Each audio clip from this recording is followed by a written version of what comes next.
Good morning to you, Razia, and good morning to your viewers at home, and thanks for this opportunity. It's an absolute pleasure. It's a very serious topic. Lives are involved, children as well. Please provide us with a short overview from the Department of Health with food poisoning cases in the townships, and also what specific actions has the department taken? Yeah, in fact, I need to also confirm that the matter is now beyond one public institution, which is the Department of Health. It cuts across different institutions, as the Minister of Health, Dr. Aaron Motsoaledi, did announce during through the media statement beginning of this week that now the issue is at the coordinated at a government level, which involves a number of stakeholders or departments, the Department of Health, which brings the function of health inspection, the department, the Southern Police Service, because here we talk about the death. Where there's a death, then becomes a police investigation issue. The Department of Home Affairs, which is responsible for checking that all those who are operating these tech shops and other retailers, they are in the country legally. The Department of Agriculture, which is responsible for checking that all the pesticides and chemicals that are found in the any retailer, any shop, is legally acquired in the country, and people who are in the possession of this substance or chemicals, they've got the relevant permits to can have them. The National Consumer Commission, which is also responsible for checking that all the retailers they comply with the regulations, together with the municipalities. So, in fact, the list is more. So now, just to show you that now this is no longer a health issue, but it cuts across. So a team, multidisciplinary team, has been assembled to look to conduct investigations, looking at different mandates of different institutions, which have started the operations in Soweto Naledi. As we know that that's where six children who consumed products, the snacks from one of the tech shop have unfortunately lost their lives. So they spent 3 days visiting a number of tech shops around, both locally owned and foreign owned tech shops, in order to look at the different aspects, but also check whether there's a certificate of acceptability. Uh-huh. And how far would you say is the Department of Health with the investigations? The investigations, I can confirm that we are at any time in the next few days, we will, the ministers whose departments are leading this, which including the Minister of Health, the Minister of Police, and other ministers, the Minister of Small Business, Home Affairs, and so forth, they will lead a formal update to the public in terms of the progress made with regards to the investigations. As we are expecting the results, the forensic results, to be out in the next few days, so that they can be able to communicate formally to the parents of those kids who have passed on, but also to update the public as how far are we, what have we found during the process of investigations, but also in the autopsy or the postmortems conducted, especially with those children who have died, but also other test results that are conducted by National Institute for Communicable Diseases. It has been playing a good role during the time of COVID-19, mpox, and so forth. So they're also conducting the parallel laboratory test results. So we will get that full comprehensive feedback in terms of what have we found so far and what is the next step with regards to these investigations. Absolutely. It's so sad, to think that lives have been lost, especially little ones. So we really feel for the parents.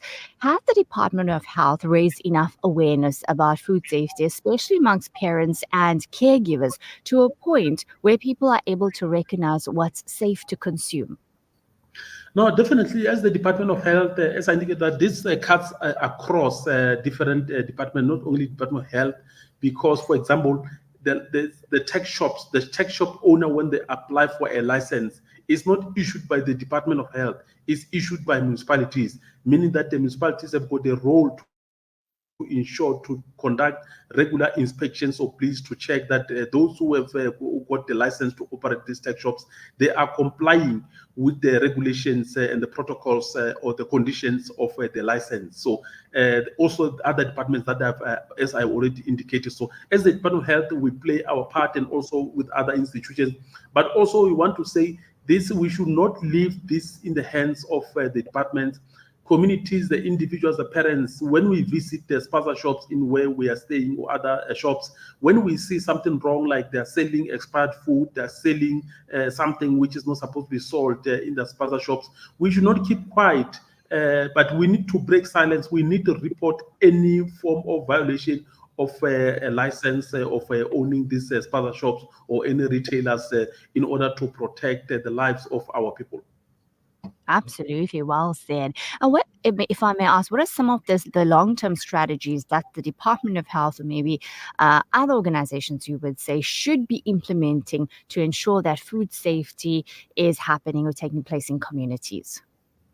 Yeah, the Department of Health, working with other departments, they are going to continue with this multidisciplinary team, this team of experts from different departments, not only in Soweto but across the country for the next 2 years, in order to ensure that we are trying to be proactive to prevent future avoidable deaths as a result of food poisoning. So we are going to continue with these operations across the country, across the municipalities, but also intensifying regular unannounced inspections in these spaza shops and other places where they are selling food, in order to ensure that these people that are in compliance with the conditions of their licenses. Because if we only announce, people will be able to try to clean the places in preparation for our people. So we're going to conduct this unannounced in order to see exactly what is happening in this area, but not only in the spaza shop, but also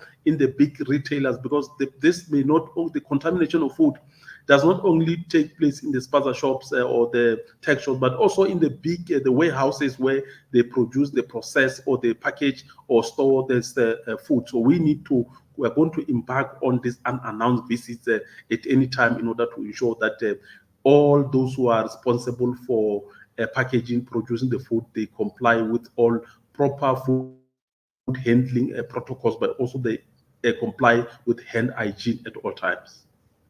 So important to know that, you know what, lives are at stake here. Food is something that we need for nourishment, for life, for survival, and the consciousness of, the ripple effect that happens if it's contaminated or we're not taking our precautions, lives are affected. So as you say, hopefully they do comply and not just focus on the money and the business. What is your take-home message this morning for Urban Women listeners, Foster? Our message is that as communities, as individuals, as parents, we need to break silent. We should not buy something precisely because it's cheap, it's affordable. Let's also check whether this is still within the shelf life, it's not expired. But also, when we see some expired food still put on the shelf in the tech shops, in the shops, the retailers where we normally do our grocery, we must not keep quiet. We must report this to the municipalities, must report this to other stakeholders, to the councillors, to the police, so that they must remove the shelves. And those who are found to be in violation of their license, they're going to face fine or get arrested, and also going to withdraw the license and close down the tech shop. But also those who are in the country illegally, Home Affairs is not going to show any mercy, is going to ensure that they get arrested accordingly. But most importantly, our message is that we need to ensure that we comply with proper food handling, and also ensure hand hygiene at all times. Before we cook, after we cook, we need to ensure that the place in which we prepare food is clean, and to prevent any opportunity of contamination of food, in order to protect our lives. Absolutely, well said. Thank you so much, Foster, for your time this morning and informing us of a very important topic. Wish you a lovely day further. Until then, bye for now. Thank you very much for this opportunity. Only a pleasure.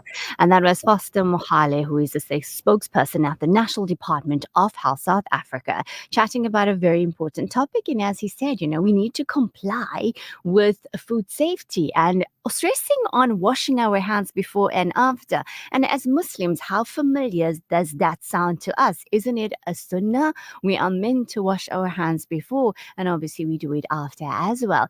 And as if you wash your hands before you eat, there's also a blessing where you will not, inshallah, suffer from poverty. So our deen is so beautiful if we can also just implement that. But may Allah Azza wa Jal, keep everybody safe. Remember to also be conscious when you are shopping. Check those expiry dates, and don't just purchase if you feel that it's okay. It's a bit cheap, so let me go for it. Just think of the consequences and what can be prevented. Prevention is always better than cure. Let's go for a break. I'll be back with you in a bit. It's your Urban Women Show with me, Razia Rangarge, on this beautiful Thursday. This